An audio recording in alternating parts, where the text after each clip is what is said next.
All right. So no, so my thought was to start with that reality of being in two households. So to do that, I'm telling a brief story of my parents, right? Mm-hmm. And so you got this Guyanese 23-year-old who migrated to, the States. He's the oldest child of five other siblings. No, he's the oldest boy of five other siblings. And so he's a handyman, with his trade, working on cars, etc. He meets my mom, who's this 6'1" American. Her dad's Jamaican, but she's American. She got nine sisters and one brother. So she is um, energetic, full of life, kind of your party goer.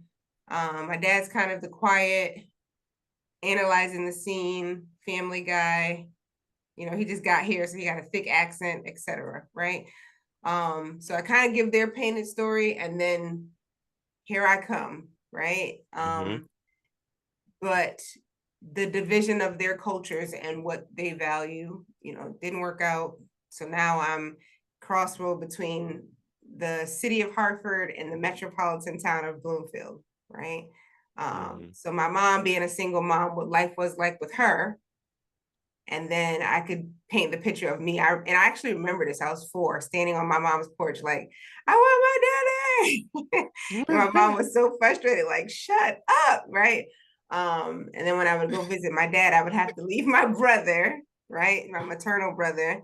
And I'm going to my dad's and life with him, where it's like I'm with my cousins, we're like in a safe neighborhood, we're playing football, we're outside.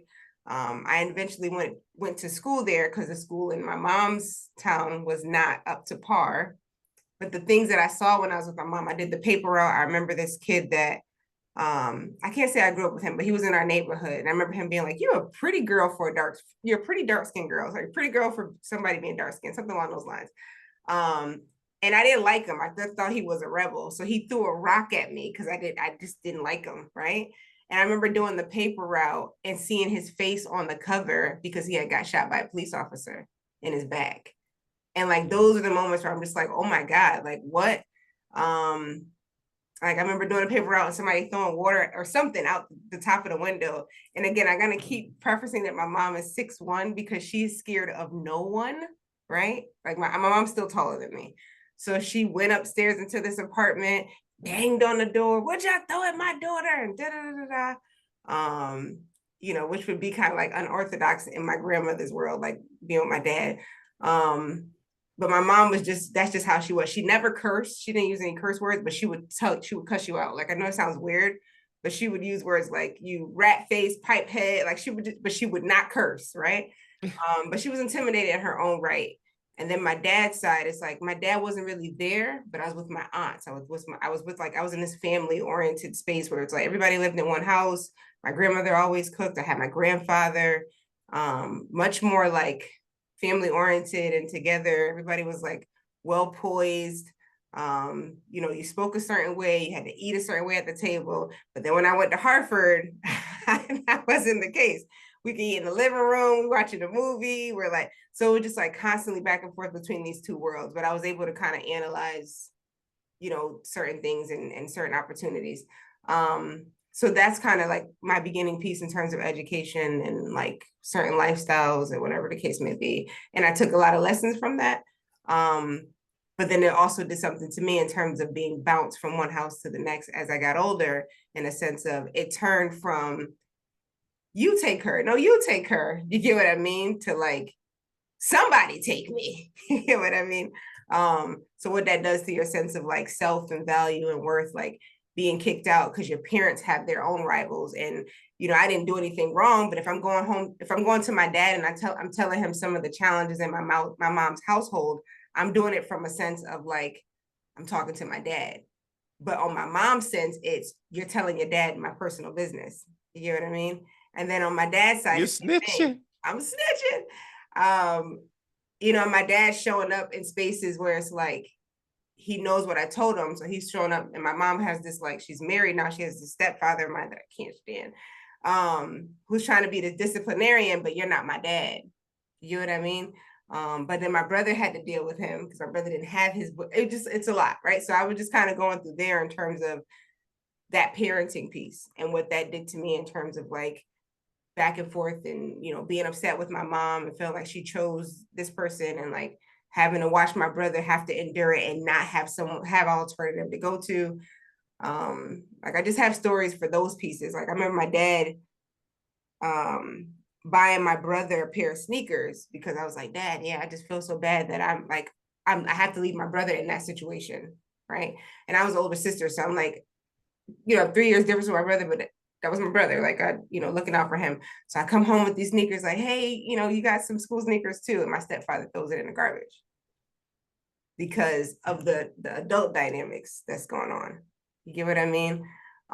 So those are the kind of things where it's like I think could be very relatable in terms of people dealing with like co-parenting and the split and the division and like how it affects your relationship with your child and how your child may be viewing it, et cetera. And I can kind of put those inserts in, but that was kind of my statement in terms of my beginning.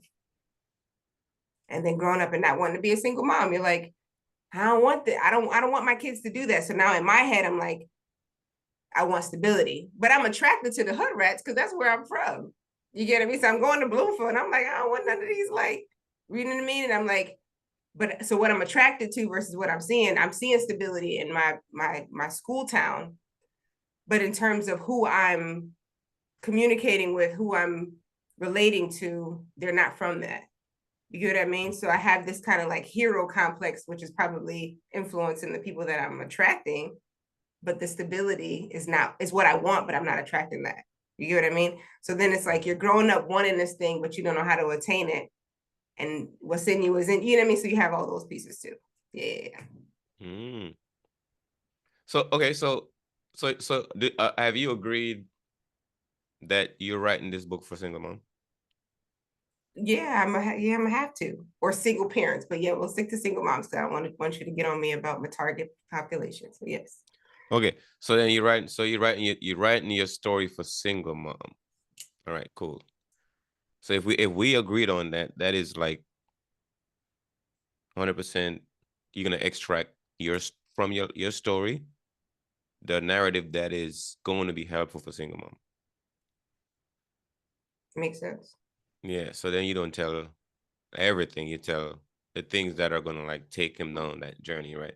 Because Right, no, right. no, no. So, but you gotta tell yourself everything because you gotta figure out. So you gotta write about everything, and then once you write about everything, you gotta go back there and then say, I'm gonna use this story. I'm gonna use this point. I'm gonna use that point. I'm gonna use that point because you gotta help them connect the dots for them, right? If you tell them all your story, they're gonna take them too many directions and they're gonna get confused. They're gonna get bored. So you gotta be able to take. So you write all your stuff out so you can get it out of your head so you can understand what you're working with. And then from there, you start cherry picking what part of your story serve the thesis, which is whatever we're gonna do for single mom. And then you just work your way through it. And then once you align it, they're like, oh, this is the best flow. But then we gotta remember because so now I gotta go back to the hook. Like once you get all your story, you gotta figure out the most dramatic part of your life. We gotta get that one first. So we're gonna start with some kind of drama, something. Okay, listen to it. You see this all the time. You look when movie starts, right? You always see like that car chase, the air. They're always on the move, right? Something automatically in motion. So which part of your story gonna get people in motion? And we gotta start with that first to get them to finish that first chapter of the book. Like, oh, let me read the first chapter. Oh, this sounds interesting. And then from there, we might take him back in history now or something, or take him back to somewhere. But we So gotta figure. because I'm so visual, Mm-hmm. I'm very visual. So my first story, and again, it might be wrong, just what's in my head, is that moment of me screaming daddy at the porch. Because I feel like it emphasizes the division, the separation. Ah, Right. okay. And then going into what that what that felt like in terms of the war between these two adults. Yeah. So it could be like imagine being 4 years old and standing on the porch screaming for your dad. Oh, I can't speak. Here I was 4 years old on the porch. I can't speak that way. Say again. So you're reading it from a space of like generalizing it, as opposed to there I was 4 years old on the porch screaming. you wouldn't read right. It wouldn't be read like it wouldn't be written that way. Okay, that's another way. There I was. I like that. At 4 years old, standing on the porch, we could figure out the text, right? Screaming, blah, blah, blah. Yeah. And then people gonna wonder, so why you screaming, blah, blah, blah? And you Right. tell them, because in My that dad moment, had just left after dropping me off, that kind of mm-hmm, thing. mm-hmm. Yeah, some kind of foreshadowing to get the person to like be part of that Right. opening, right? And then kind of painting the picture of my mom's world Mm-hmm, and then painting the picture of my dad's world. mm-hmm. You get what I And mean? then yes, because then we're gonna find out that like what's like I've experienced this before. And when did your single parenthood started? Because you're started at 4 years old. Right. Right. Yeah, you started at 4 years old. So then the life of being a single mother, a child of single parent. I mean, some people that how many generations they've been like single parent in single parent household. So I mean, that was the first time. What was your mom and dad? Did their parents stay together? Yeah. Your My okay. my my my mom's parents were together until she was a teen. And then my dad's parents stayed together the whole way too. I mean, they were married, but I'd seen what their Hey, definition of listen, was too. Yeah. we're not worried what happened in when the lights goes off. We thought what in there was On partners paper. together. Yeah. Okay. So then what about okay? So you could be like first known generation of single parenthood. That could be something too. I mean, not everybody that you know of, right? Because you're on your dad's side, they had both parents, right? Your dad, your mom